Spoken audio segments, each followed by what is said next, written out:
यही वास्तु स्वतंत्रता है। आप की जिंदगी आपके हाथ में है, आपका जीवन आपके हाथ में है। कैसे समझें? दुनिया का रिमोट कंट्रोल भी तुम्हारे पास है, कैसे समझें? एक बहुत छोटा सूत्र जो कल दिया था उसी से प्रारंभ करते हैं। क्या आपको जो भी आप हैं, क्या उसमें सर्वश्रेष्ठ बनने का भाव आता है? यदि आता है तो जाओ, तुम्हारा विकासवाद, तुम्हारा विकास निश्चित है। कोई भगवान से नहीं पूछना है।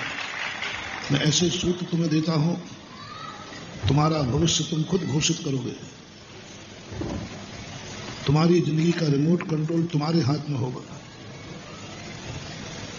तुम जिस तरफ कदम बढ़ा दोगे वहां कोई रोकने वाला नहीं होगा। भक्तांबर में आया कि हे प्रभु, आपकी भक्ति जिसके पास है वह उसको कोई नहीं रोक सकता। संचरती मतलब कौन है जो उसके लिए संसार को रोकने वाला हो? एक श्लोक है भक्तांबर का। क्योंकि आपकी ख्याति को 3 लोग नहीं रोक पाया। लोक के बाहर भी आपकी ख्याति है। वो एक भक्तांबर का श्लोक में बहुत बड़ी गजब की बात कही। संपूर्ण मंडल शशांक कला कलाप शुभ्रा गुणास्त्रिभुवनम तब लंघयंती ये संस्थितास जगदीश्वर नाथ मेकम कस्तान भारयति सन। बड़ा विल पावर, इतना बड़ा सूत्र है, इतनी बड़ी शक्ति है इस सूत्र में। इस सूत्र की जिसको सिद्धि हो जाए, क्या उपसर्ग, क्या कांटे, क्या आग, क्या मौत, कुछ नहीं उसके माथे पर शिकन नहीं ला सकते, उसकी आंख में आंसू नहीं आ सकते। ये भक्तांबर का एक ऐसा सूत्र है विल पावर बढ़ाने वाला। घबराहट की दवाई है। जिनको घबराहट होती है, जो भविष्य के संबंध में संदेह में रहते हैं, जिनके मन में हमेशा दुविधा रहती है, मेरा क्या होगा, मेरा क्या होगा, कल क्या होगा। पढ़ने वाले विद्यार्थियों के लिए अमोघ शस्त्र है। इंटरव्यू देने जा रहे हैं, इसको आप 9 बार पढ़ के जाइए। परीक्षा देने जा रहे हैं, अब 9 बार पढ़ के जाइए। आप किसी कार्य करने जा रहे हैं, आपके मन में संदेह है, पूरे 48 काव्यों में एक काव्य ऐसा सिद्धिदायक है जिसमें भगवान ने हमें स्वतंत्र कर दिया। भगवान ने स्वतंत्र कर दिया। बोले मेरी धम पर मत चल, मेरे आशीर्वाद पर मत चल, मेरी अधीनता स्वीकार मत कर, मेरे बल पर तू कब तक चलता रहेगा? मैं तुझे कब तक चलाता रहूंगा? हर पिता, हर मां अपने बेटे को जिंदगी भर उंगली पकड़ के चलाना अच्छा नहीं मानती। यदि कोई बच्चा सारी जिंदगी भर तुम्हारी उंगली पकड़ के चले तो आप अपना सौभाग्य मानोगे कि दुर्भाग्य? दुर्भाग्य, दुर्भाग्य। कुछ दिल का सहारा देना तो अच्छा लगता है, लेकिन जिंदगी भर का सहारा जो माँ बाप देते हैं, जो बच्चों को अपने पैर से चलना नहीं सिखाते, एक दिन माँ बाप को रोना पड़ता है। एक बार माँ को बहुत बुरा करना पड़ता, माता पिता। इसलिए बेटे को तुम सहारा हो। जब तक तुम्हारा सहारा है तब तक उसको बेसहारा बनने का संस्कार डाल दो। मरने के बाद बेसहारा होगा तो वो अनाथ कहलाएगा। रिपीट कर रहा हूं, मरने के बाद बेसहारा होगा तो अनाथ कहलाएगा, और माँ बाप के रहते हुए बेसहारा होगा तो बेड़ा पार हो जाएगा। शनाख्त भगवान के माता पिता हैं। हर माता पिता को अपने बेटे को अपने जीते जी बेसहारा होने की आदत डालना चाहिए। उनके ऐसे मौके देना चाहिए कि मैं तुम्हारा नहीं हूं, अब तुम अपनी जिंदगी जियो। कैसे जी सकते हो? कठोर बनो, अपने तरीके की जिंदगी जियो। चाणक्य ने कई बार चंद्रगुप्त को ऐसी मुसीबत में डाल दिया।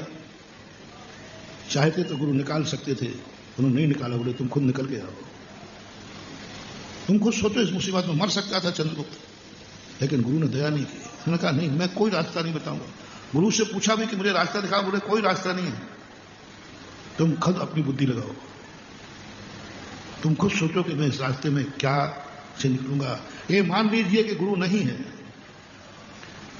हर बेटे को अपनी जिंदगी में माँ बाप के जिंदा रहते हुए, माँ बाप को मरण शब्द नहीं कहूँगा, मेरे माँ बाप नहीं है ये मान के जिंदगी जीना, जिंदा रहते हुए, मरने के बाद नहीं। जब तुम कोई काम करने जाओ तो ये सोचो कि हमारा पीछे कोई नहीं है, हमारे आगे कोई नहीं है और मुझे चलना है। और माँ बाप को भी ये निर्णय करना चाहिए कि अपने बेटे को ज्यादा लाड़ प्यार मत दो, थोड़ा कठोर बन जाओ। और इतना कठोर बन जाओ कि उससे कहो कि मैं तुम्हारे साथ कुछ भी नहीं है, मेरे पास कुछ भी नहीं। बच्चे को सदा गरीब बनकर के पालना चाहिए। अमीर बनकर के पालोगे, बच्चा तुम्हारे नाम को कलंकित करेगा और बर्बाद हो जाएगा। मैं सदा कहा करता हूं, बच्चे को गरीब बनकर के पालो। जब बच्चा पढ़ रहा है तो तुम दोनों बैठ करके इतने गरीब बन जाओ कि बच्चा फीस के पैसा मांगे, सारे अमीर लोग सुनना, तो बेटा फीस का तो पैसे ही नहीं, घर में पैसे ही नहीं। पिताजी से मां पिताजी कहते बेटा कर्जा हो गया, व्यापार धंधा चौपट हो गया, फीस के पैसे नहीं है। नहीं है बेटा। तो फिर पापा मैं क्या करूंगा? स्कूल ने कह दिया कि यदि इस हफ्ते के अंदर फीस नहीं भरी गई तो नाम काट दिया जाएगा। बेटा नाम काट दिया जाएगा? हाँ पापा। बेटा क्या करें?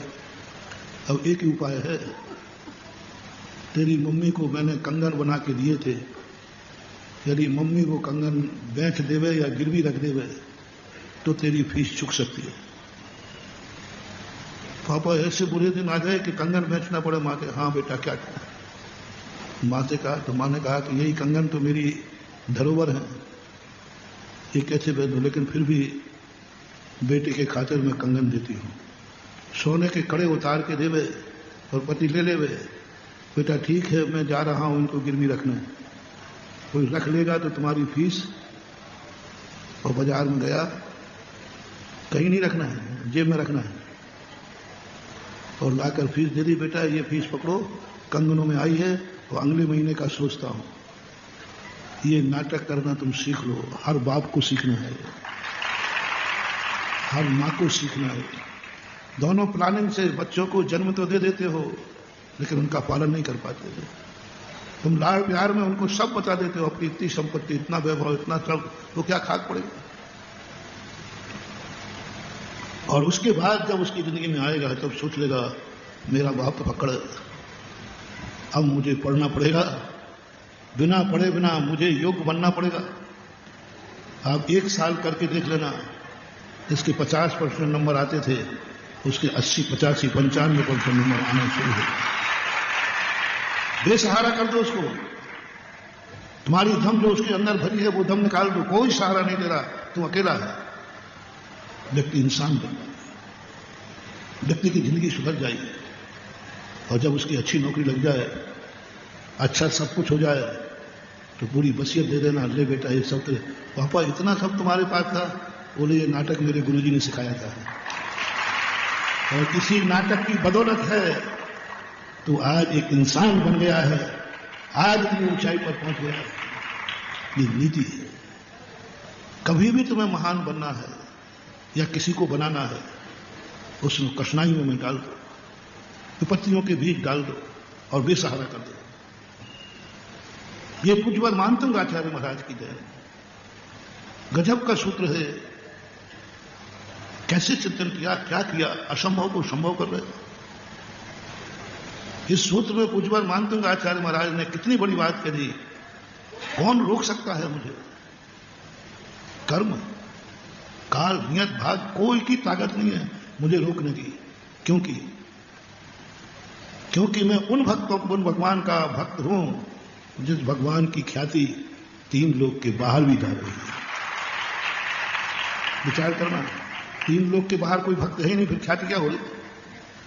ख्याति जाने उनकी चर्चा हो रही है, उनका यशगान हो रहा है, 3 लोक के बाहर कुछ है ही नहीं। मैंने पकड़ लिया, मैंने कि मानतंग आचार्य पूज्यवर आप हमें बुद्धिमत बनाओ। ये अति संयुक्ति अलंकार है। अति संयुक्ति अलंकार वो कहलाता है जो संभव नहीं। हनुमान की पूंछ को लगन न पाई आग, लंका सारी जल गई, गए निशाचर भाग। अभी पूंछ में आग लगी नहीं और लंका जल गई। ऐसे 3 लोग के बाहर कुछ होते ही नहीं। कोई भक्त नहीं रहता, कोई बोलने वाला नहीं रहता, कोई जानने वाला नहीं रहता, फिर 3 लोग के बाहर भगवान आपकी ख्याति फैल रही है।